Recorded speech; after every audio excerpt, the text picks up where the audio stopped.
Okay, hope everybody is hanging in there as best as they can as this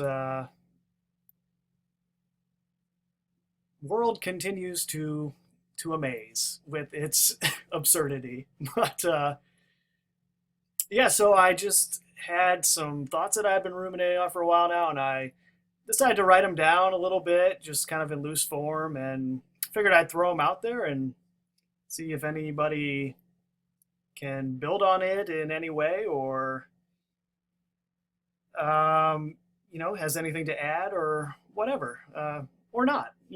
I'm kind of viewing these videos as a personal journal of sorts, and it's just just something that I can do to put some of this stuff on the record for myself. And though I like the communication aspect of it. I think that's beneficial. Like in the last video on the Mandela effect, there was some great feedback and that really kind of helped me see the issue more clearly. So it's a pretty cool thing. So this video is going to be on language, and if anybody has read, I did a post on this subject a while ago now. I guess it was almost 2 years ago now. Oh yeah, more than two years ago. Wow, that's crazy. It seems like it was a lot longer than that.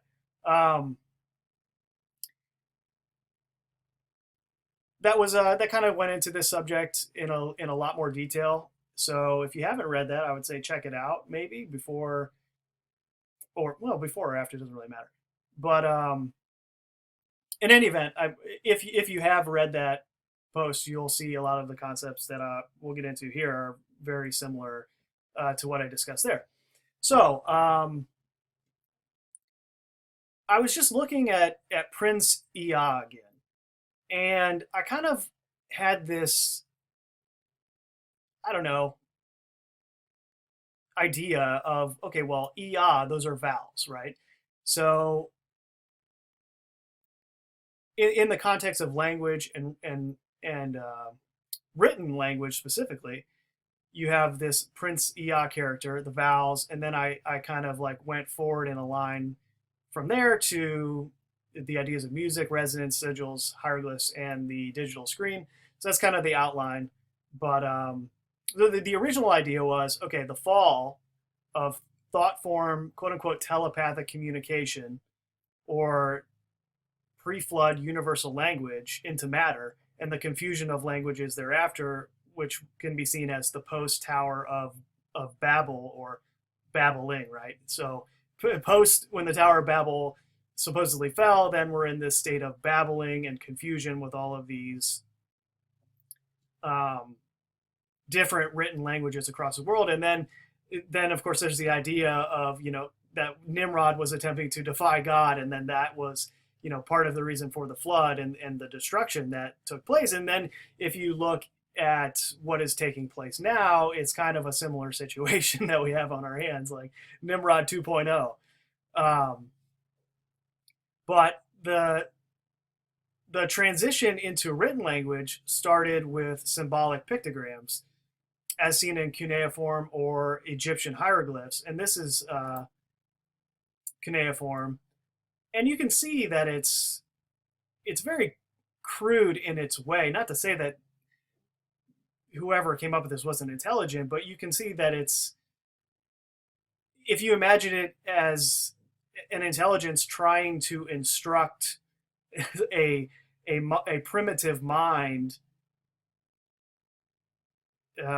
into written language, how it might start with something like this. And these languages don't contain vowels.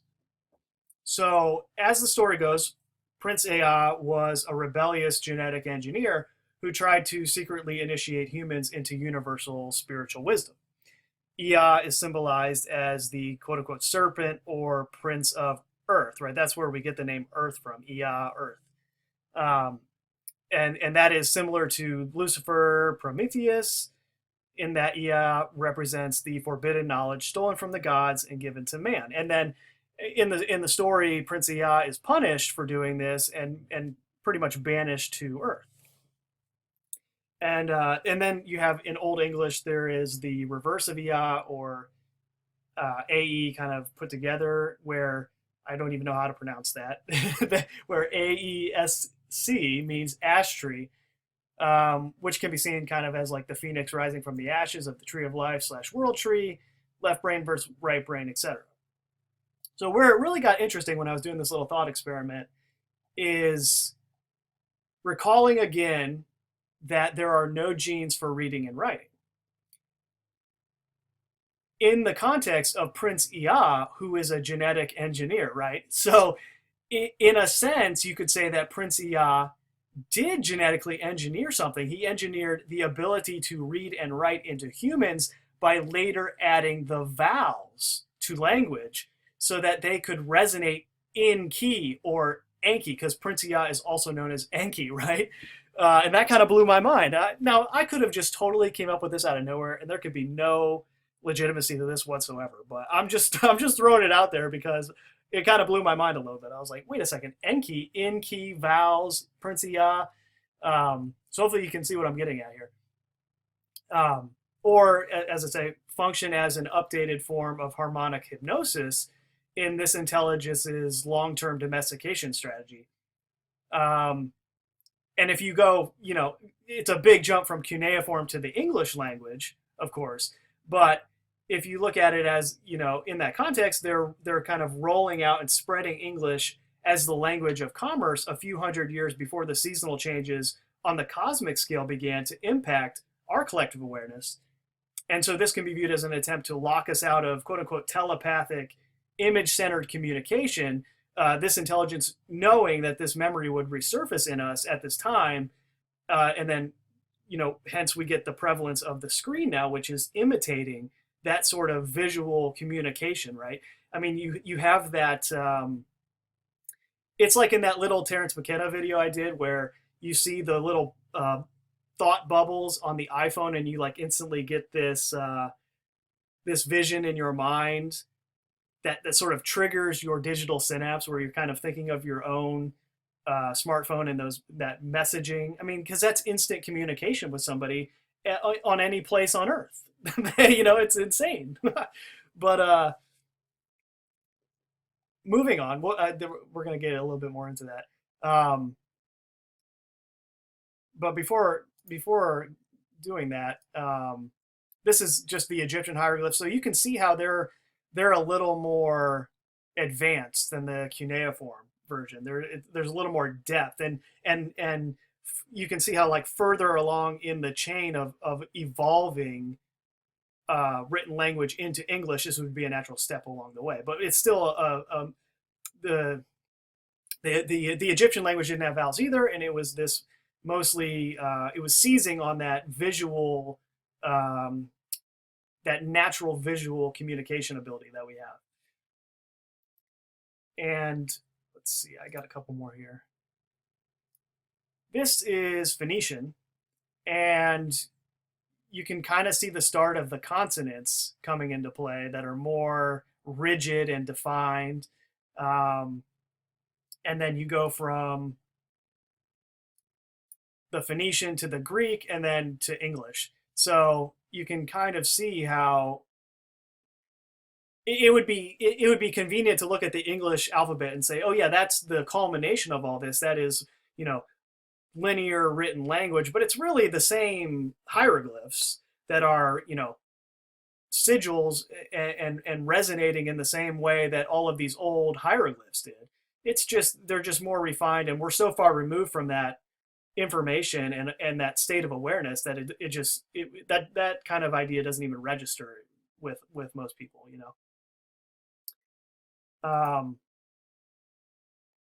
So moving on, the remaining vow to L, right? So vowels, and L is the Semitic word for God, or a Semitic word for God. So the remaining vow to L the vowels are IOU, as in we are in debt to the gods of writing. I mean, that just kind of blew my mind too. I was like, wait a second. So we got Prince Ea, and then giving the vowels to written language to further its evolution into English. And then we have the remaining vowels are IOU, right? and which is a kind of a slang term for a debt to somebody. Um, for the Egyptians, writing was invented by Thoth, which I've gone over thought. I think that's pretty clear. I mean, again, that's just my interpretation of it. That could be totally wrong, but I think, I mean, come on, they wrote it Thoth. There's only a couple letters missing, you know. Um, and especially when you get into it, Thoth is the god of wisdom. I mean, come on, it's got to be thought. Um, and the hieroglyphic script was referred to as Imju Netter. I think that's pronounced Netter, but I don't know about that first one. Anyway, meaning words of the gods. And the word hieroglyph itself comes from the Greek hieros, sacred, plus glypho, inscriptions. Or put it together, sacred inscriptions. So the consonants are sigils resonating in a fractal acoustic. And you have the consonants, or the consonants. Khan, the son of, this one is a little bit of a stretch, I'll give you that, but I couldn't help breaking it down like that. Khan, the son of man, with a form of language that produces an easily controllable hive mind, right? Because ants operate in that hive mind setting with the queen, who they're pretty much lost without, and bees are very similar, and that's why there's all sorts of Masonic imagery dating back to Egypt, in fact, that it is very heavy in bee symbolism, right? And bees are the same way. They are very, they have a queen bee, and they function as a hive. There is a hive mind, so to speak. And go figure that the Masons would have that have that imagery associated with them, because as the builders of civilization, and of course, it goes without saying that the Masons are just one specific iteration of that, lineage of magi that are the black magicians that created this whole thing. But and just a side note, there's a really interesting video out there. I can't remember what channel I saw it on, but it went into how bees fly. And they do this, they're basically like, they use an electromagnetic field to fly. It's the most amazing. I'll try to find it when I post this video, and I'll link it, because it was amazing. But there's all sorts of, like, the bee is a really fascinating creature. Moving on. This is why this intelligence rolled out and spread the English alphabet version of the sigils as the language of commerce a few hundred years before the seasonal changes on the cosmic scale began to impact our collective awareness, or an attempt to lock us out of quote-unquote telepathic visual communication that would be coming back, the memory of that would be coming back during this time. And I just put 42 in the rainbow here because in The Hitchhiker's Guide to the Galaxy, there's famously that scene where they ask this computer, what is the meaning of life, the universe, and everything? And it responds with 42. And it responds like that because 42 is the degree at which a rainbow refracts. And the rainbow represents the very small, like, sliver of the energetic scale that our eyes can actually decode as our vision, right? So that's just a way of saying, well, yeah, that's the answer to everything. That's about as close as you can get is 42, right? Because, and then that gets back into the idea of Isis and unveiling Isis and the Eye of Horus and that whole deal.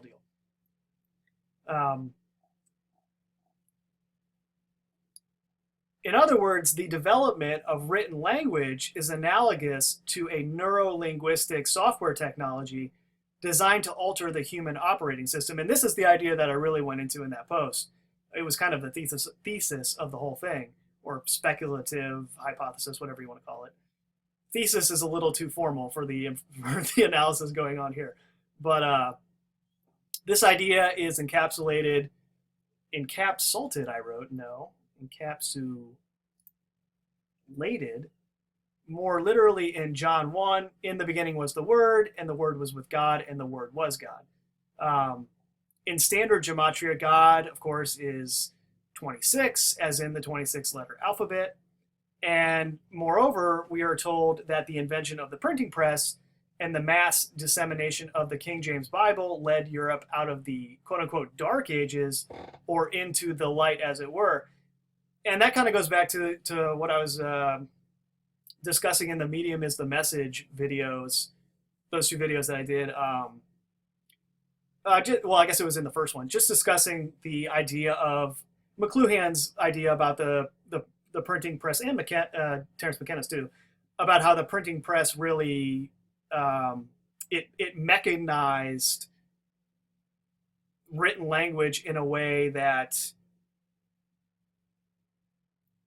represented an escalation in the creation of this digital synapse, a necessary step along the way. And well, I guess the point of bringing it up in that video too was like the how this would be viewed as a coincidence of evolution, right? Just in the same way that, by the way, you can't really, to the point I'm about to make, you can't really trust their dating systems. But supposedly 400,000 years ago, the human brain went from 2 pounds to 3 pounds. It just gained a pound of matter out of nowhere. And this caused all sorts of problems for the birthing process, because the head got so big that women began dying during childbirth. And, you know, you look around in nature and there really aren't any other females that die during childbirth, right? So this is where people that get into ideas of genetic manipulation are kind of, you know, they might have a point. Like, what? I can get behind the idea of spontaneous evolution happening, but then there's also the flip side of that. Like, well, is there some genetic manipulation taking place here? I mean, you really, it's an interesting question. But so a similar account can be seen in the Freemasons calendar with the concept of Andalusis, the year of light. And of course, the Freemasons calendar, I brought that up because of the Freemasons calendar, or what I was saying about trusting the dating standards, their calendar dated Andalusis is only 6,000 years old. So even the Freemasons are saying the Earth is only 6,000 years old. So there's a bit of a conflict there with what the religion of evolutionary science would and carbon dating would suppose. And again, how can you just going back to the top of this, talking about the fall and pre-flood universal language, like I don't understand how these scientists think that they're going to be able to convince us that carbon dating is legitimate when it could have been a totally different electromagnetic environment on the planet prior to this quote-unquote catastrophe. Or what? Now, of course, the catastrophe could be metaphorical. It could just be what a bunch of con artists have inserted into the historical record to convince us that there was this, I guess that would go into like the ideas of Atlantis. But the only place that Atlantis is ever described in depth is by Plato, who is, I'll get into that at another time, but Plato is just absurd. And, you know, so I could see it going both ways. I guess I would tend to view it in more of a middle ground way, where I think that the electromagnetic environment of the planet was such that we were resonating with the frequency of the Earth in such a way, and also not subjected to this artificial culture. So we were resonating in such a way that our communication with each other would have been different, and even with all of the other life forms on the planet in general. And the very structure of reality, because of this configuration, could have been different to the point where you can't carbon date anything before that, you know? Anyway, where were we? I think we were, yeah, here we go.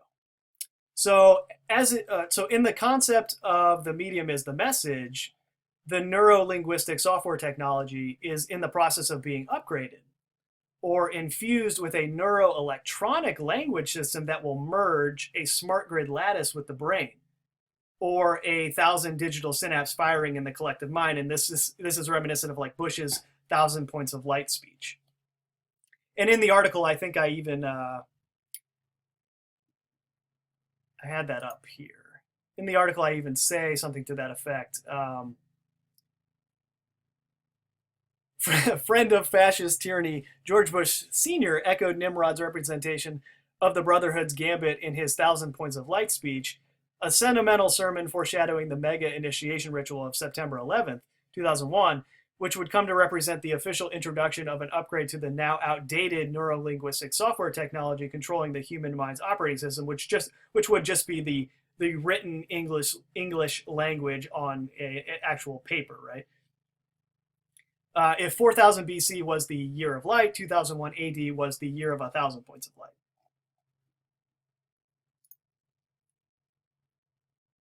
This is why Thomas Anderson worked at metacortex, transcending the physical brain, right? And why his passport expired on 9/11/2001. In other words, this mega television ritual represented the creation of the digital synapse. And I've belabored the point on 9/11, so I don't think I need to go too much into that, right? Because that'll swing you back around to the monolith, the movie screen, the black scrying mirror, 2001: A Space Odyssey, 666 carbon, 6 protons, 6 neutrons, 6 electrons.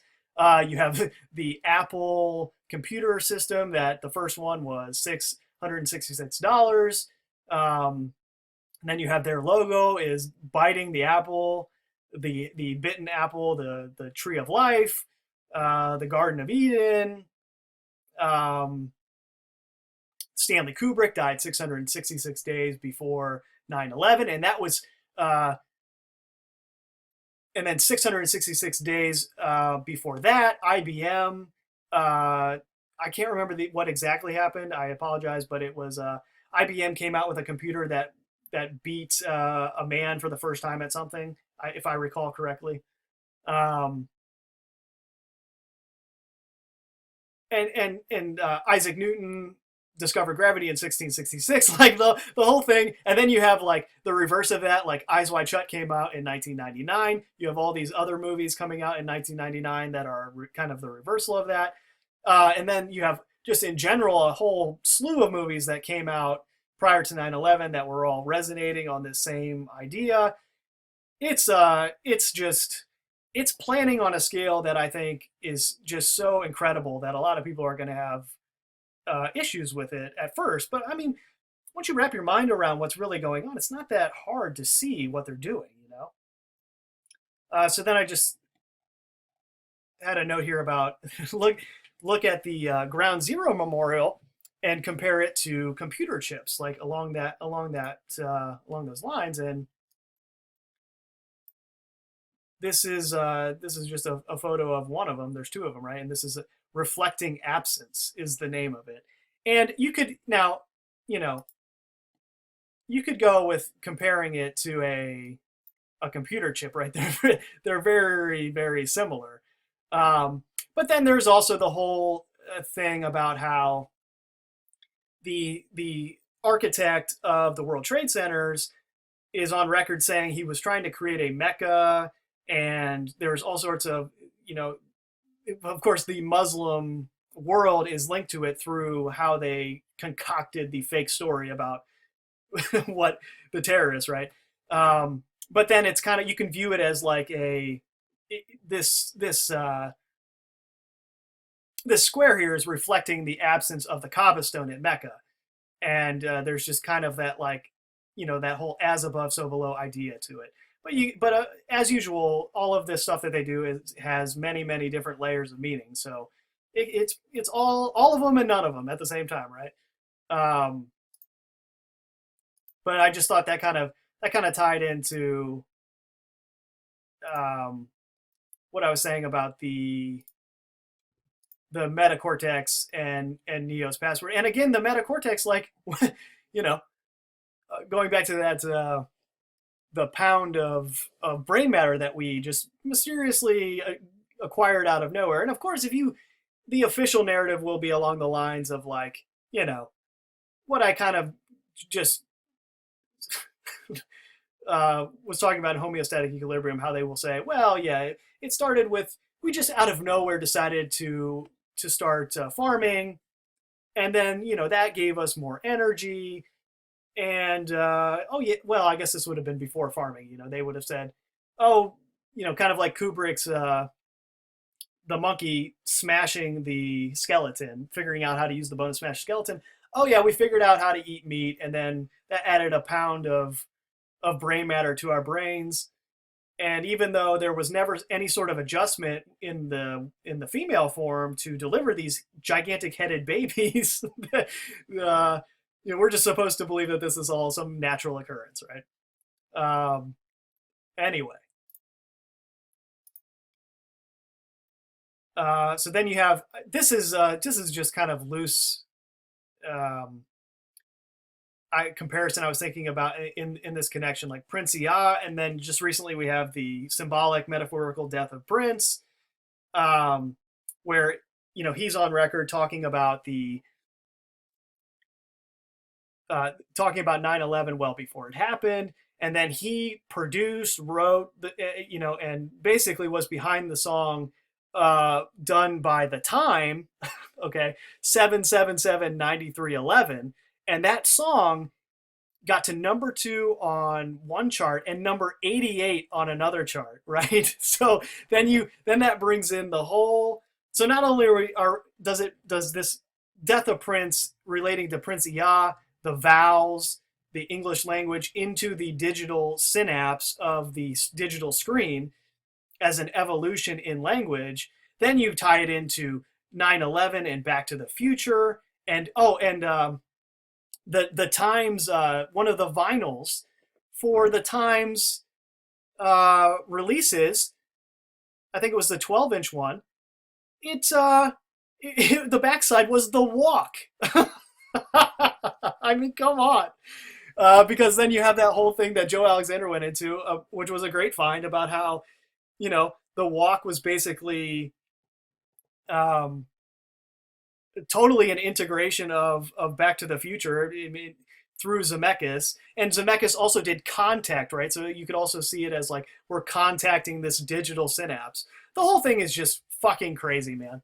And it's just subliminal programming. That's all it is. It's programming that was subliminal for so long, and now we're kind of starting to be able to see it for what it is. And just on top of that, on top of all the 9/11 Back to the Future stuff, the 88 miles per hour, that's where that 88 on the chart came from. And the concept of time, you have the Lord of the Rings, and what were the 3 movies? The Fellowship of the Ring, which is kind of like the establishment of this group of magi's. Then you have the 2 Towers, where they pull off this 9/11 mega ritual, and then you have finally the Return of the King, facilitated by the death of Prince, right? And you can use your imagination about what the Return of the King represents, but the whole thing's it's wild stuff, man.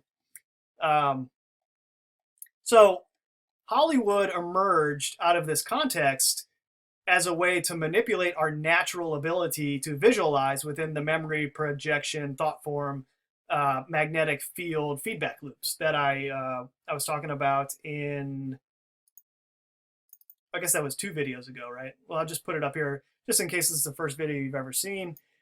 I kind of go into this in a video on, I'm trying to remember when I did that. It was I just can't even, I have a hard time perceiving time anymore. It was a couple videos ago. Anyway, so the wielders of the Hollywood wand created a spell in literal, subtle, and subliminal ways. The actors or stars are referred to as the cast, right? I mean, come on. And the screenwriter writes the script by spelling the letters together. And then the films end with credits because they infuse the system with your mental energy. That is, it is a net gain. Excuse me. It is a net gain to the entities involved, regardless of how many units of currency were used to cast the spell. Later, the movies can be viewed on channels or Blu-rays. It's so, isn't it amazing? Like, what I was just going over about all this subliminal programming that you can see in music, movies, television, news, whatever, and it's all right out. It's all right there in front of our faces in the way that they describe all of these terms. It's wild. It's hidden in plain sight. That is true. They do hide it in plain sight. Can't argue with that. the interaction between artificial culture and the subtle layers of ancient mythology infused into the films subconsciously influences our creation of reality, in a sense, visualizing our general disposition for us without us consciously being aware of it. Mostly a subliminal form of communication due to the fact that we were purposely made ignorant of what is actually taking place.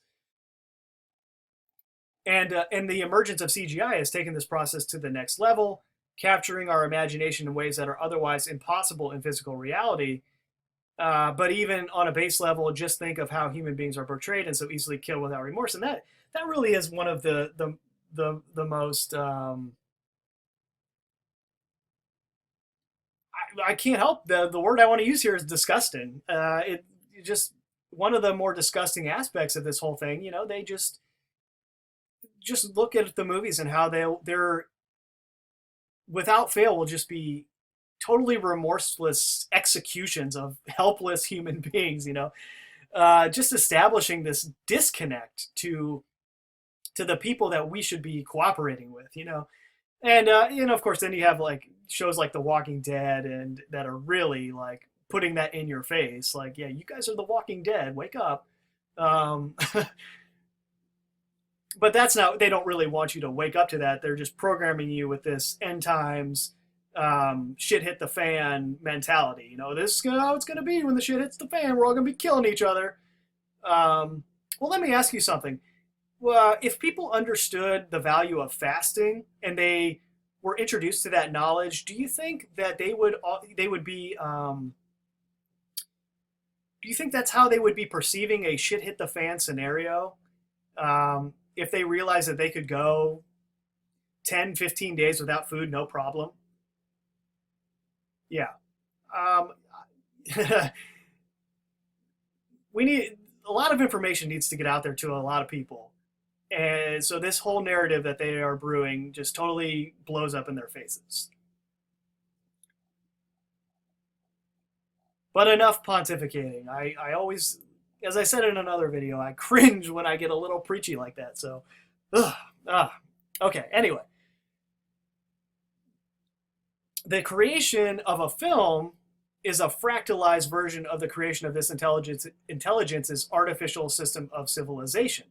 It is difficult for most to fathom the level of planning that takes place on this higher scale, let alone the more simple concept that the casting departments are purposely selecting actors to channel multi-role archetypes. And this is part of like the people that would describe themselves as synchromystics. There's a whole like strain of that where, you know, you can clearly see throughout multiple movies there are different topics resonating with certain actors, and it's just undeniable.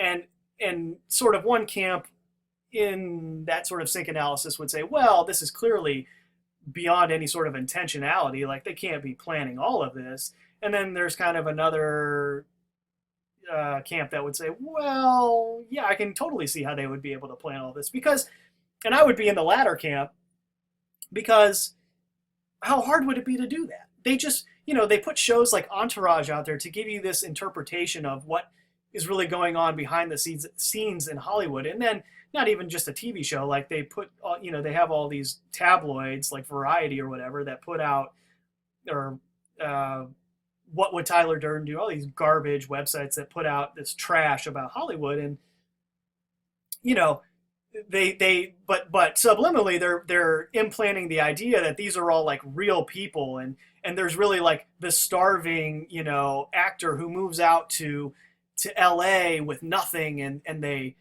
have $5 in their pocket, and then eventually they're the highest paid star on the planet. It's like no. that is not what is taking place. Those are backstories.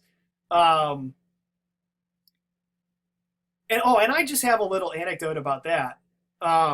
So about how, you see, it's easy to read a book like Dave McGowan's Weird Scenes Inside the Canyon.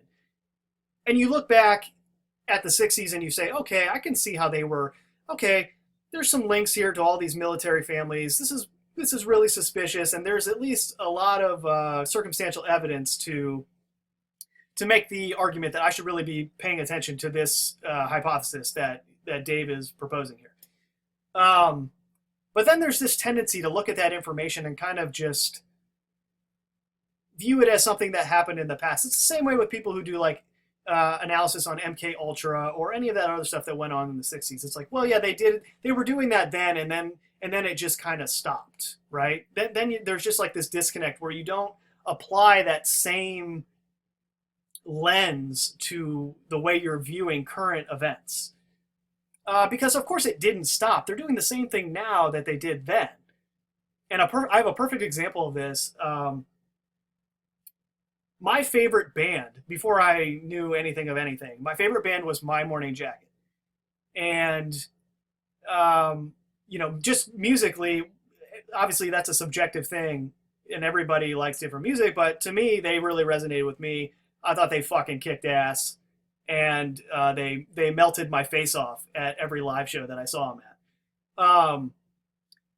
But an interesting thing has taken place where I think it was around 2009, they were featured in an episode of American Dad. I think that's the name of it. It's that Seth MacFarlane cartoon that's like kind of a spin-off of Family Guy, but not really. And of course, Seth MacFarlane is all tied into the 9/11 psyop. He supposedly slept in but was supposed to be on one of the planes. And his cartoons have all sorts of references to subliminal foreshadowing to current events. He's clearly in on it. And so then all of a sudden his show is featuring My Morning Jacket. And there was an interesting phenomena that took place after that where on all of the YouTube channels of their videos, there was this influx of people that would say things like, American Dad brought me here. You can go check any of their videos on YouTube and you'll be able to see that taking place. And it's like, oh, okay, this is interesting. So if you're viewing the information at a base level, it's like, oh, okay, they're getting more exposure, good for them. Or if you're a hipster, it's like, oh man, my band's becoming more popular, this sucks, as hipsters tend to do. But then Jim James started getting really popular. Like he started doing all sorts of collaborations with famous musicians, like more famous than he was at that point. My Morning Jacket started headlining various festivals, and the story goes that he fell off the stage during a tour and messed his back up really bad. And I wasn't there. I don't know if this really happened. But just shortly after that injury, the story started spreading that he was really starting to get into transcendental meditation. And now, if you go look at all of David Lynch's foundations, Jim James and a few other artists are just like intimately tied up into it. So in their latest album, the My Morning Jacket's latest album is essentially a fucking guided meditation, right? And he's on record in interviews now saying, oh yeah, well, we're trying to give our audience a spiritual experience.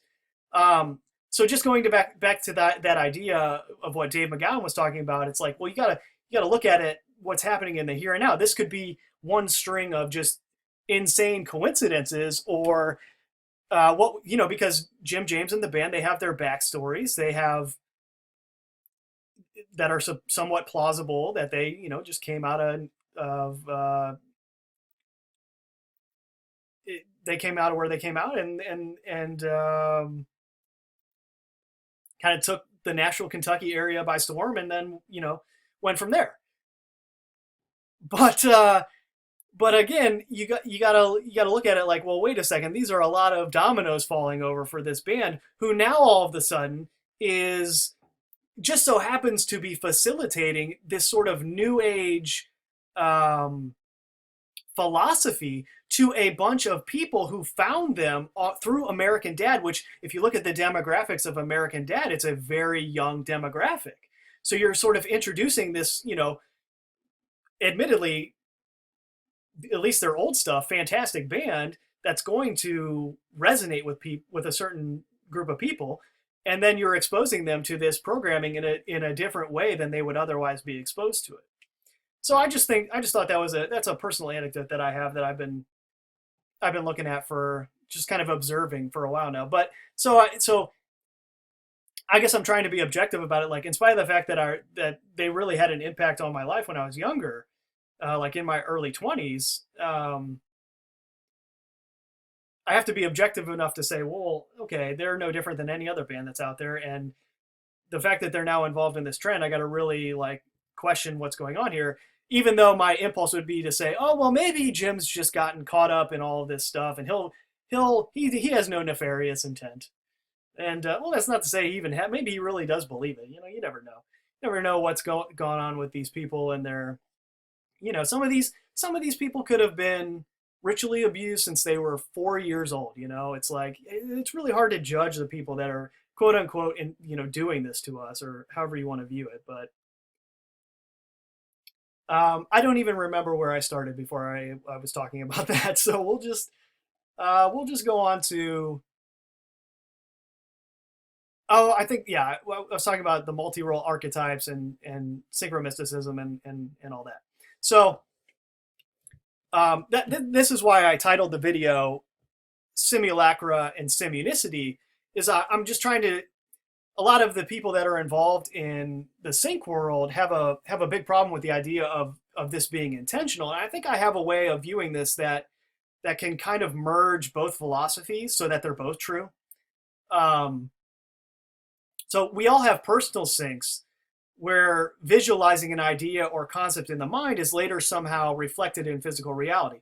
And I use that term visualizing loosely, like that could be you're just looking at something on the computer, or you read something in a store somewhere, and then that thing appears in this insane string of synchronicities in so many different ways where you're just looking around like, what the fuck is going on, and so Carl Jung's example is where a patient was describing a beetle and then one appeared in front of him at the same time. And so, whether or not this story is true, given the dubiously convenient scarab, emerald tablet, Egypt resonance to that story, I mean, I have my suspicions about Carl Jung. But anyway, this is simply the nature of how our awareness interacts with this reality. In other words, there is a natural synchronicity to the way that our operating system would for our awareness would naturally interact with the world if it was not exposed to this artificial culture. Imagine if you were born into a situation where someone taught you the correct way to perceive reality from the moment you were 6 months old. Your synchronicity would be a very different experience than what we call synchronicity now. Even though it's the same process taking place, well, I think I read about that a little bit more. So while it is probably a stretch to imply that this process is fully controlled at every moment by some form of nefarious intelligence, interacting or tapping into the Hollywood stream produces personal syncs that are necessarily controlled by the intelligence which constructed Hollywood in the first place. And of course, movies are only a small part of this, right? It's what we learn in school, read in the news, see on television, what our parents, grandparents tell us, who similarly had been indoctrinated with all this stuff in their generations.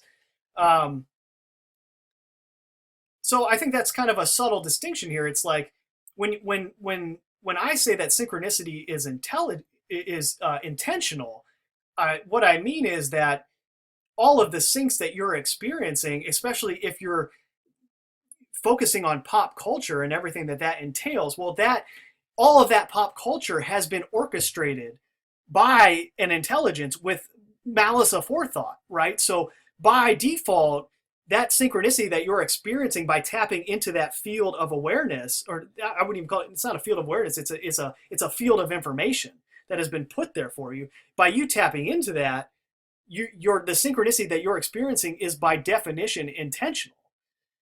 And that's why the internet operates like it does. And if you really get into the news cycle, you'll be caught on these waves where, like, Prince's death, for example, or David Bowie's death before that, everybody's talking about that and then talking about all the synchronicities that relate to that, because that's all planned, man. That part of it is intentional. There's no question. I don't see how you could even come to any sort of other conclusion with all of the ways that these narratives intertwine. I mean, I can at least understand the argument that, well, this is so complex that it must just be some nebulous process that all of these artists are involved in. I can, and they just, the artists tap into the archetypes, and then they don't even know it's happening, and then this is all linked up in ways that they can't even understand themselves. And it's like, well, I'm sorry, but I don't believe Stanley Kubrick or Robert Zemeckis or any of these other frontmen are innocent artists that are just great directors. I mean, come on. Come on. We got to drop some naivete here.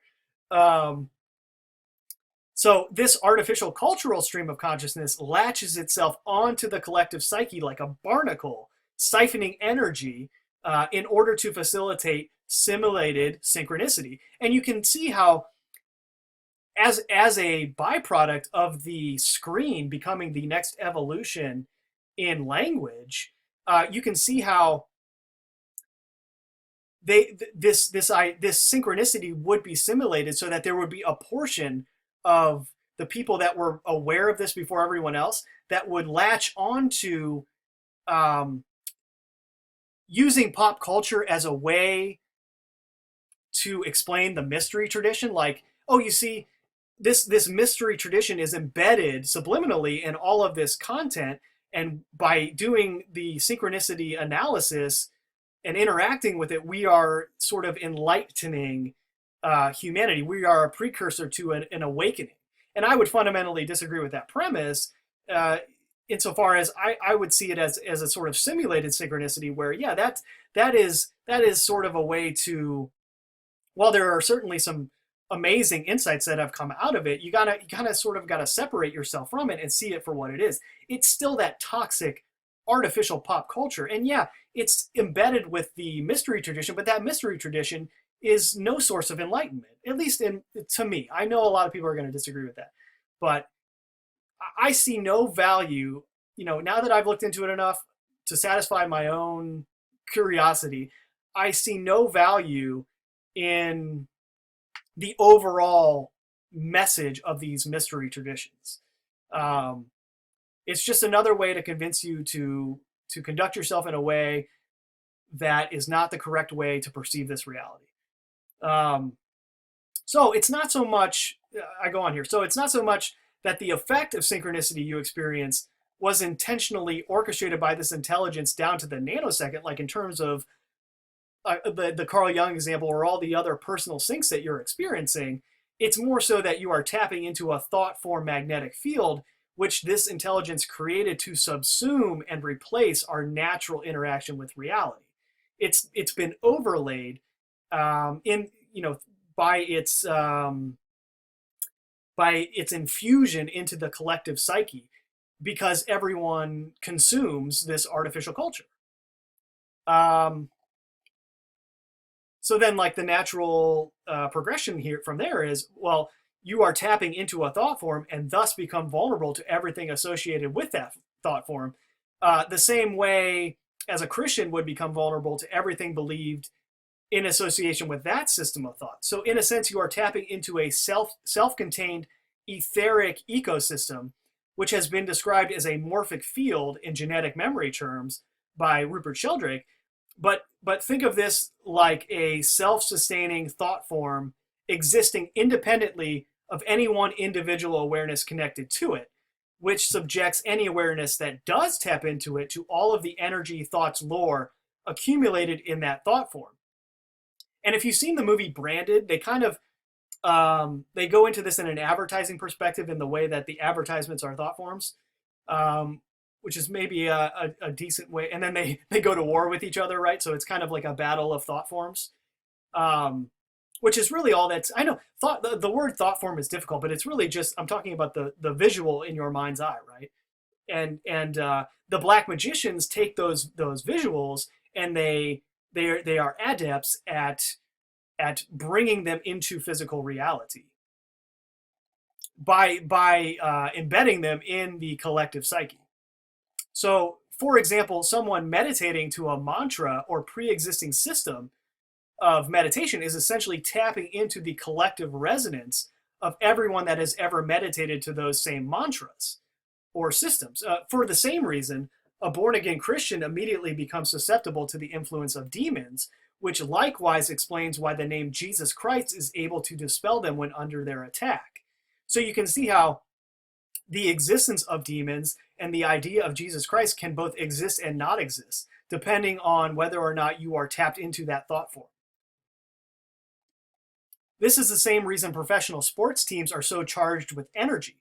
There is a morphic residue of all awareness that has ever tapped into and given its energy to it, and the players literally feed off of that energy. It is palpable. Anybody that's played in front of a lot of people can testify to that.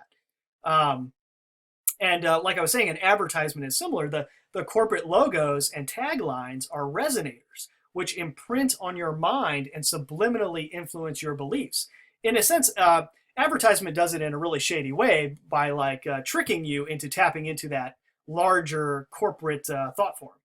And as I then say, the law or government as corporate golems are another example. They begin as a single thought, which later becomes sufficiently charged with collective awareness, and then they are written down via the written word onto paper, and they become legit in that way.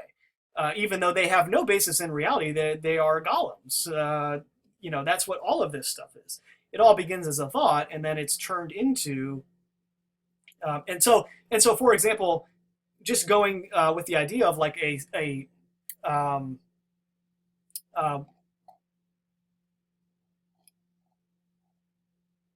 of a self-contained etheric ecosystem, certain of these golems, like a government, the very concept of government itself, or the law, it becomes so charged with collective awareness, believing that it's legitimate, that it literally manifests as a legitimate aspect of this reality that is immutable, right? Everybody, we have to have governments, we have to have laws, it's just incredible the way that all of this is playing out. And then the final thing I say here is this is why corporate logos are so heavily reliant on ancient mythology and celestial imagery, going back to the beginning, the influence of hieroglyphs, and how hieroglyphs were sort of like, the very first way that this intelligence sort of transitioned our minds into devolving. Really, you could describe it as devolving, I guess. We've been tricked into devolving by adopting these languages all the way up through English now, and now we're being given the replacement in the form of these digital screens that replace that natural memory, that morphic field memory that we have of pre-flood universal language of thought form telepathic communication, right? Quote unquote telepathic communication. And that's the creation of the digital synapse, man. It's the most incredible thing I couldn't even. Truth is stranger than fiction. There is no doubt about it. Like, this stuff is fucking wild, man. And I just try to keep a sense of humor about the whole thing, because what else can you do, man? But that's really I'm gonna say that's all I wanted to go into 53 minutes later. Man, that didn't feel like 53 minutes. Shit. Well, if you tuned in for that whole thing, thanks. I hope this will trigger some thought in you that you can reply back to in the comment section that will just blow my mind even further and collectively just like advance us even further. Because, a lot of people say that, and I fucking mean it, and I know you can sense it in my voice that I mean this.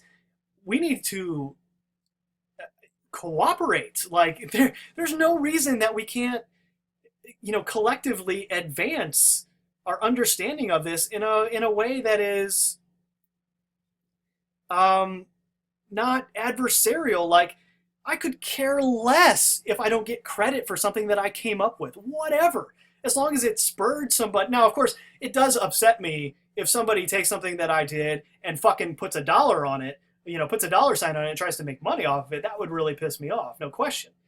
Um, but I mean, I have to qualify what I just said a little bit, because the disinformation agents will use the talking point. They'll turn what I just said into a talking point, and they'll say, "Oh yeah, we can't be divided. We can't be so divisive. We need to just all get along." And it's like, well, no, I know. We need to make a little distinction there. As I was saying earlier, these disinformation agents, a lot of them might have been abused since they were very, very young and indoctrinated into these roles. So we have to have a little bit of empathy for them. But it's a little like grounding a kid, sending them to their room for a little while. Like, all right, look, I understand that you're a kid and you don't know what you're doing, but I'm going to send you to your room for a little bit so you can think about what you did, and we're not going to tolerate this behavior when you come back out. So it's kind of like we got to be a little firm here. Like, okay, well, look, we're not going to tolerate your lies. And see, that's the difference between real life and the internet. On the internet, there's so many disinformation agents that you simply cannot adopt this this idea that we should all just get along and just let everyone do their own thing and take how often do you hear this one?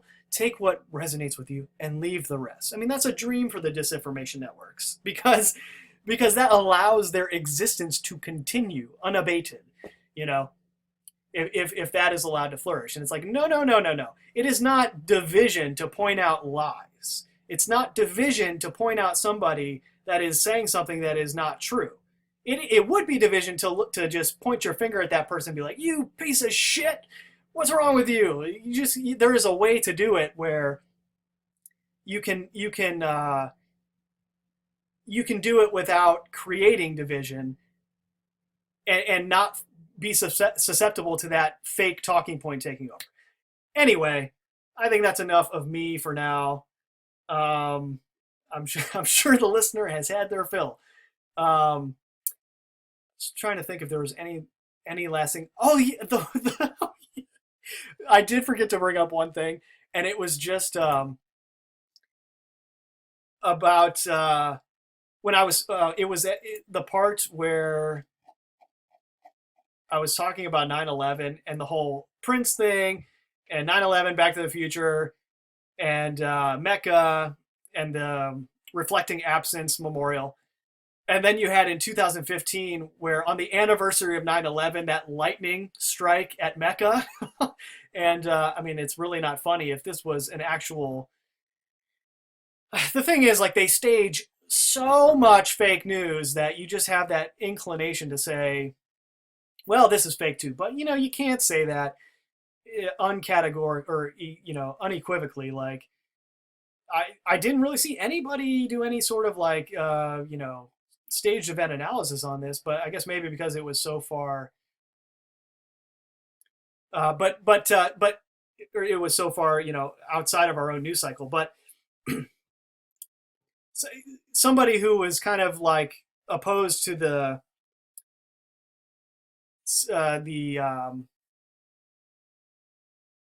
simulated synchronicity idea would be like, well, come on, man, this was a lightning strike. How would they coordinate that? And, it's like, well, there are ways that they could have done that. There is a chemtrail program that controls the weather, and they do understand electromagnetism and the electrostatic nature of the atmosphere in a way that we are not privy to. So I see no reason why they wouldn't be able to artificially create a lightning bolt to strike. I mean, come on. On 9/11, it hits the Bin Laden crane. I mean, because that was just fodder for everyone in America who still hadn't figured out that 9/11 was totally fake and staged, like, a magician's trick. They'd be like, see, the Bin Ladens got what they deserved. It's just. Anyway, I did forget to mention that. I wanted to bring that up too. And I just had like a picture of corporate logos, because I was going to say, when I was talking about when I was talking about how the thought forms are